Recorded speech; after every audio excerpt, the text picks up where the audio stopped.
God, you have a headache. Is it dehydration? Only if you're thirsty for companionship. Are you hurt? Only your heart, and it aches for more pals. Is it withdrawal? Only from your addiction to new buddies. Really? There's only one cure for what ails you. Friendship. You wonder whose sweet medicine you'll be imbibing this time. It's a chilly night. Not in a bad way, though. It's the kind of crisp air that invigorates you. You think you might just fuck around and make a friend. You're busy breathing in a big old lungful of stuff when you hear someone call out behind you. Excuse me, alien, I would like a word. It's phrased like a request, but delivered like a command. You don't recognize the voice, so you do some mental calculations as you turn. Whoever it is seems like they know who you are, which could be good, or really, really bad. You could make it to Zebra's Hive in a few blocks if you had to make a run for it. That's not exactly a place you'd like to take sanctuary, though, so you figure the risk of talking to this mystery troll is worth it. By the time you rotate around to face them, you've got a big friendly grin on. It's a bit of work to keep it there when you see who it is. Tall, sharp suit well filled out, curly hair, cute little Christmas tree looking horns, and an expression that screams, would pay someone else to bisect you if you called anything about him cute. It's a good thing you didn't choose to run, because last time you saw this guy, he was sprinting away from your sparkly self at top speeds. He would have no chance. He strides toward you now with considerably less fear, but about as much purpose. Plain and friendly, you hold out your hand for him to shake. He takes it immediately, like it's an instinct. Yes, I am Galekh Xigisi, you're the alien, nice to meet you officially, etc, etc. It is imperative that we speak, as it is a matter of some importance. I'd like people to take my request seriously, and follow me to my hive, where we can talk more openly. I live right around the corner. It is in your best interest to comply. This is not a threat, rather it is a genuine expression of the critical nature of my request. If it were a threat, you would know. Wow, okay then. We got a warty motherfucker over here, huh? A short and sweet, hey, let's hang out would work fine on your friend thirsty self, but that's fine. You don't have anything else to be doing, so why not follow this pushy high-blood back to his house? Wonderful. This way. He stays true to his word and doesn't say anything else as he leads you toward his hive, but you watch the way he clenches his teeth and flicks his eyes back at you as he walks. He is about to explode, holding it all in. You walk a little slower, just to bask in the need emanating off him. Still dizzy with the feeling of having your presence wanted so badly, you trip a bit heading up a wide flight of stairs. And there are a lot of them. Jesus, I could have warned you at least. You look up as you pull yourself to your feet. The stairs lead up to an old stone building, covered with ivy that creeps around some pointy-topped windows and up to the tops of turrets. It looks like the kind of place a crusty old professor might walk out of, followed by a flock of khaki-clad rich boys. The door opens with a creak. You do not hear anyone debating the difference between a movie and a film in there, but you do hear bleeding? Sounds reasonable. Once inside, Galekh beckons you through the foyer and into another room, this time unlatching what looks like a very tall metal baby gate to let you both in. He checks the latch twice after he shuts it, then gestures to a pair of studded, high-backed chairs on either side of a fire. Please, take a seat. I will make us some coffee. You will not have had anything like this before, as the taste is drastically different from the stuff you get from a public coffee shop. It is possible your player is not experienced enough to tell the difference, but I can walk you through the simpler points. You do take the seat and you look around while he fucks with an antique espresso machine. He has a desk covered in papers, open books, and a typewriter, and along the walls there are bookshelves leading up to the vaulted ceiling. Everything has an air of purposeful messiness to it, like he pulled some of his cooler titles to leave lying around for you to see. How flattering. You mentioned that this must be one of those personal jerk-off book hives Tizius was talking about. Excuse me? Oh, never mind. You clear your throat and ask him what he wanted to talk about. He hands you a cup and sits down in the other chair. Of course, I just wanted to clear up a misunderstanding between us. Specifically, you misunderstanding me. You may be under the false impression that I am uninformed re the attributes of rainbow drinkers. You may even think that you successfully fooled me into thinking you were one yourself when we first met. I just had not previously encountered one in real life. No, I had ever seen an alien, for that matter. I have spent considerable time in the interim researching you, of course, which is why I was able to track you down so easily. Furthermore, when I saw you before, you were in the company of one Tagora Gorjek, rainbow fucker extraordinaire. He wishes. I was making the most reasonable assumption possible, given the information I had available. It makes complete sense, if you think about it. He looks at you expectantly. Oh, you guess it's your turn to say something. LMAO, I don't give a shit, my dude. You laugh, and then realize he's 100% serious. He really cares that much what you think of him. It reminds you a bit of you a few months ago. Or, you know, a few days ago. Still, you know what it's like. You try to tread the line between humoring him, and he isn't a matter of having to care that fucking much. You tell him you'd like him even if he was a complete rube, a total rainbow-drinking lore idiot if his incompetence knew no bounds. I get it. Ah, heck. With the barely contained panic in his eyes as any indication, he isn't all that placated by that. You cut off that line of friend finagling and try something you hope is a little more his speed. It must be cool to have a primary source sitting in his own personal Jarkov book hive though, right? He exhales, gathering himself a little. I am not sure why you keep calling it that. Stop immediately. But I do admit I'm interested in the chance to learn more about you. His fingers twitch. You hope he doesn't mean the, like, creepy dissection kind of way. You are free to leave, right? You glance anxiously at the locked baby gate. What? Of course you can leave. Just because I'm a high-blood doesn't mean I'm a fucking sadist. You should know by now that the predilection is not bound to any one caste. I have more important things to be doing. Usually. My interest in you is purely academic and friendly. I know you're amenable to that kind of thing. Furthermore, that gate is not for you. Do not worry about it. If all goes well this evening, you will learn how to make use of it. You do definitely worry about it, but not in a present, actionable way. Just in the sort of under-the-surface, self-preservation way you've worried about, you know, everything that's tried to end your run here on Alternia so far. Plus, he offered you friendship. You'll reach your heart into that monkey trap any day. Hell yeah, then. You throw your arms out, toss your head, and tell him you're all ready to be studied and subsequently friended. Galekh doesn't pounce right on that, though. Mostly, he looks uncomfortable, which doesn't stop him from talking. I do have considerable interest in understanding the pathos of the alien, but I really want to know what makes you so magnetic. All observable criteria points to you not being much to look at, but there seems to be something about you that draws people in. I apologize if you're offended. That isn't even in the top 10 list of insults you've heard since landing, so you brush it off just fine. Plus, you have it on good authority that your legs are nice. You flex those bad girls in order to give yourself a little self-esteem boost. I was wondering if you had emissarial status, but the more I learn about you, the more difficult it becomes to make any sense of your plans. Accounts of your activities contradict each other at almost every turn.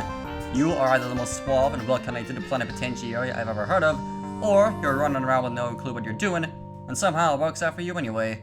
I'm strongly leaning to the latter, especially after this meeting. For example, what the fuck are you doing with your legs right now? Is that supposed to be impressive to me? You mean, it's worked before. A low, frustrated clicking rumbles in his throat. He puts his coffee aside and crosses his legs. That is the sort of thing I'm talking about. I know all about your antics, leg-based and otherwise. I just cannot work out what the draw is. Again, no offense is intended, and if you feel that way, that is on you. I'm just trying to understand. Why do people like this? He seems pretty fixated on this. You wonder if perhaps he has some hidden reason for wanting to know why other trolls might be into your freaky little self. Some sort of personal interest in other trolls' friendship decisions and inclinations and interests. Just, you know, maybe. You wait for him to blush, but he doesn't. He does start talking very quickly, though. First of all, I do not know what you mean by that. I do not base my self-worth on anything so external. Hypothetically, if I did happen to be invested in what someone else thought of me, I would not tell you about it. You'd probably just tell him anyway. By him, I mean any hypothetical mutual acquaintance. Furthermore, just because I'm not a freak does not mean I do not have desirable traits. You think he'd probably keep going forever now that he started letting it all out, but there's a sound behind you that shuts him the fuck up. You both turn to see his Lussus, a big, scruffy goat gently headbutting the baby gate. It looks extremely friendable. Please ignore him. He will wander away in a minute. He just wants to get in here and cause problems. You think hard to yourself about this. You really want to go pet the big goat dad, but you want to dish about this guy's love life even more. You've heard some about the situation from the other side, of course, but you really shouldn't let Galekh know that Tagora tells you about their tentative and awkward pitch-ish flirtation. Unless, you know, it helps you get more friends. No, you slap your own cheek to snap yourself out of it. No secret spilling. Galekh leans away from you against the back of his chair. Fuck, you're really not doing anything to change my impression of you. You have no idea, so you cut him off before he can monologue you to death. You tell him that it sounds to you like what's really bothering him, a regular, non-freaky guy, is that he's jealous of your free-spirited friend's ability. He wants what you've got. He glares at you, his breathing quickening. Ooh yeah, hit a nerve. I do not want anything of yours. What does he mean by that, though? What is it exactly that you got? He's not... never mind. Redact that. I reiterate my previous non-covetous stance. Interrupting him has worked pretty well so far, so you try it again. Let's cut the shit, you say. There isn't a reason for him to hide anything from you. First of all, you already promised to like him no matter what. Secondly, you know what it's like to want to impress someone, and finally, you know all about how to be a huge motherfucking weirdo. So, why doesn't he let you show him how to walk on the wild side? You can take a few pointers from Alternia's biggest freak. You can see the ensuing makeover montage already, and you start bouncing a bit in your seat. I have zero interest in... Okay, that won't do it. You try one more tactic, telling him you guess he just doesn't mind not knowing shit about how to be a freak. Oh, Galekh, they'll all say. Smart on how to be born, and a real big dumbass about weird stuff. Ah, I see what you were doing. Unfortunately for me, it will absolutely work.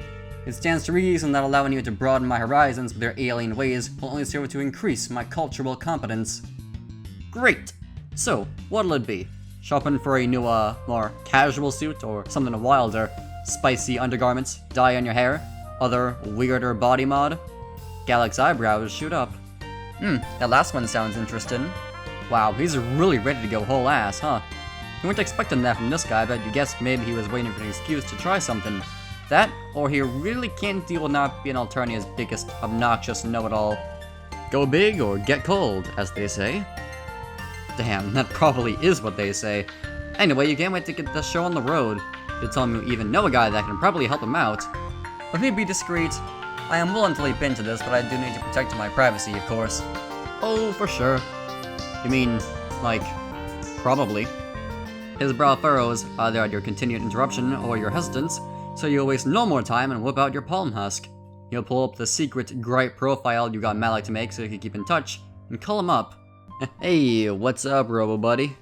You get right to it and tell him you made a new friend who's looking to get a new hole put in him. Behind you, you hear Galekh choke in his coffee.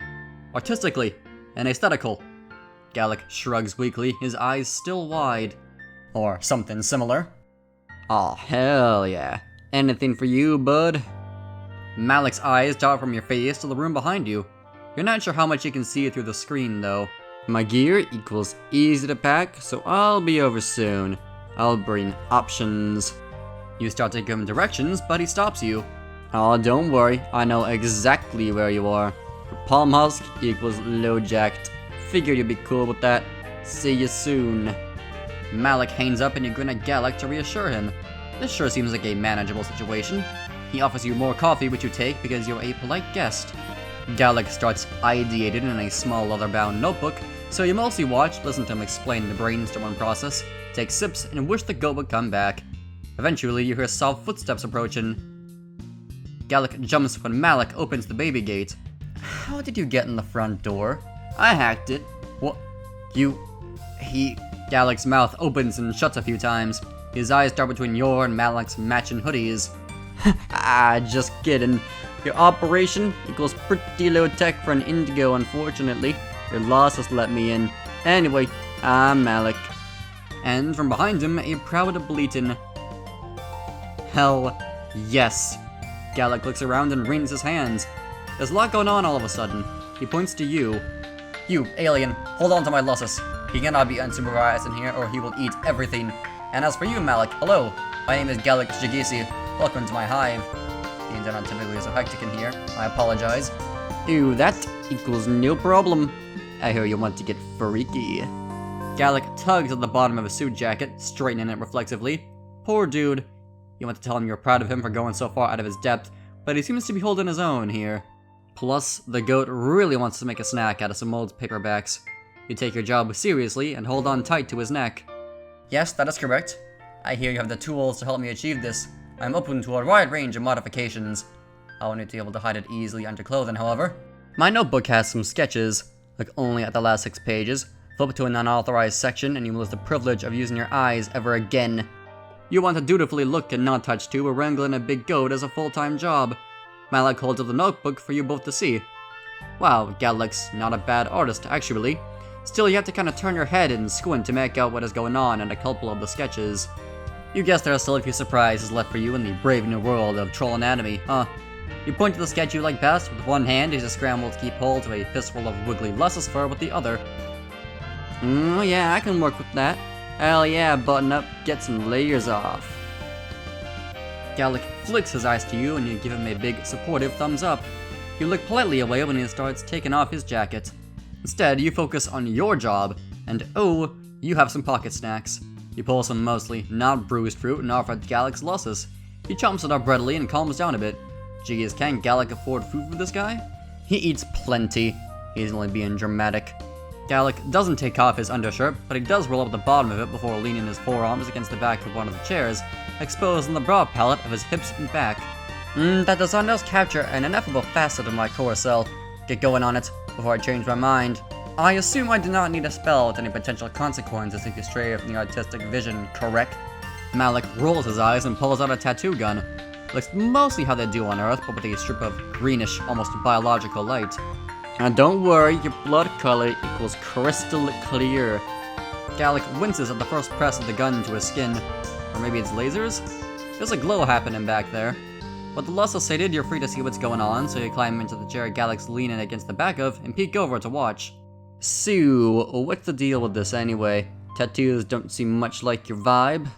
There's no specific reason. I am simply fleshing out my worldly experiences. Intense physical pain for one, though I am able to bear it. Attaining visceral knowledge of a new kind. He's checking something off his bucket list, he'll hopefully add. Hurt! Galekh flushes bright blue and jerks backwards, screeching like you haven't heard since you first met and traumatized him. Oh boy. You have no idea how, but that was apparently extremely the wrong thing to say. Watch it. You're gonna make me fuck up your ineffable vision. No need to flip your think pan. Gotta do what it takes to find the bucket, buddy. I've been there. Galekh stares decidedly into the middle distance as he breathes in and out and repositions himself against the chair. That is extremely not what this is about. I am perfectly capable of fulfilling my propagational duties. Thank you very much for the vote of confidence. This is not a thing I have to do. It is a thing I want to do. There is a significant semantic difference here. If it happens to spark concupiscent interest, so be it. Or deeper conversational interest. Yeah, whatever. I don't judge. You only have the barest grasp of what they're discussing here, but things are starting to click into place. You don't want to embarrass your potential new friend by calling him out in his crush even further, or by implying he can't find anyone to fill a quadrant with. You tell Mallek that Galekh is making his decisions based on his own personal, emotional, self-educated journey, and that's all. Yes, that is the heart of it exactly. Thank you. Galekh smiles at you, and it's crooked and stiff on his face, like he hadn't expected to put it there. You smile back and place your hand on top of his, white knuckles against the back of the chair. He winces in pain only once more before Mallek steps back, tilting his head to admire his handiwork. And that'll do it. Galekh rolls his shoulders and twists his body around to check his new ink. Satisfied, he turns to extend his hand to Mallek. Thank you for your time on such short notice. Would you like to stay to... Mallek shakes his hand, but cuts him off there. Aw, no thanks. I'm not much for the after party. See you around, Robo-Bud. Nice to tat, you button up. He tosses the gear back in his bag and nods at you both. On his way out, he pats the goat's head, now placid. Whew. One new friend is enough for one day, I suppose. Thank you for encouraging me to try something new. It is quite the rush, isn't it? I still do not completely understand you, but your penchant for flinging yourself wholeheartedly into precarious situations is fascinating. That is what you do best. You grin uncontrollably at the compliment. I might try employing that tactic a bit more in my daily life. It will lead to newer, deeper grasps of the troll condition. As such, I have 2 confessions for you. He takes a deep breath and gets the rest out all in one go. 1, I knew only an elementary amount of information about rainbow drinkers before I met you, and 2, the reason for my frond, hinge-jerk reaction at the time was because of my Gorjek-shaped blind spot. It is feelings-based. You graciously do not let on that those are 2 of the most obvious pieces of information you've ever encountered. Galekh clears his throat and thrusts his palm husk toward you. Now that we've taken care of that, take a photo. I can't reach. Observe me admitting these inadequacies with ease. He turns around and you lovingly set up the shot. On his hip bone is a modest rendition of his sign, in indigo of course. It's framed by 2 sprigs of pine crossed under it in a V. The look on his face as he turns back over his shoulder for the camera is the most self-satisfied thing you've ever seen. When you hand Galekh his palm husk back, he fucks with it for a minute and then it starts buzzing with notification after notification. He looks up at you, a smile creeping into the corner of his mouth. He bites it back like he's not sure what to do with the undefinable happiness he's experiencing. He hates it.